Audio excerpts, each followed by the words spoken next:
Hi, my name is Goldman. I'm the director and founder of Goldman & Associates. Our firm has a primary focus on family law issues, so please subscribe to our channel.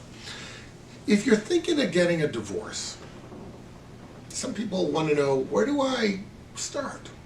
Well, the question is like this. You have to understand something. Lawyers are really not involved in any significant way in the decision-making process to get divorced or not to get divorced, to go or stay. It's really not our function.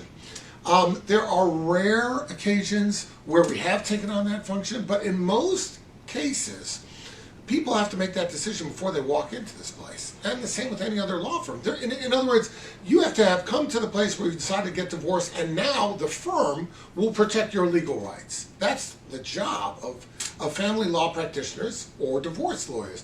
But whether or not you are going to get a divorce, that's more their job between you and your spouse. Counseling, therapists, clergy perhaps may weigh in on that, family, whatever. But that's something that's usually done before you get to the threshold of the firm where you walk through and you say, boom, I want a divorce. Now, where do you start if you've already made that decision and you want to get a divorce? Well, it starts by contacting your lawyer and explaining to them, I've been married for such and such amount of time, these are the amount of children that we have, these are the issues that have contributed to the divorce, and that does become important because it may bear on custody and other things. These are the assets that we have, these are the liabilities that we have. You need to be prepared to discuss those things. It does not mean that you can't call a lawyer until you have it all listed in column A, B, C, and D.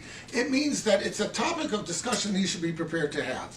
And the reason why I stress that is I can't tell you how many times I've started to ask people, things about, well, are you employed? Does your husband work? How much money does he make? How much money does you make? And then well, why do you need to know that?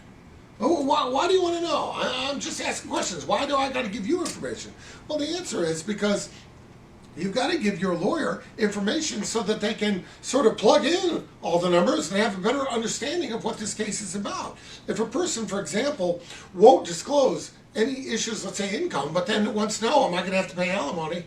You haven't given the lawyer sufficient underlying data to be able to answer that question. So lawyers are professional question askers, okay? We know what we need to ask. We're not asking questions just to, schmooze with the public. We're not nosy. That's not what this is about. What it's about is getting the information that is necessary to appropriately guide the person on the other end of the phone. So when you're thinking about, well, where do I start now? Be prepared to have that discussion.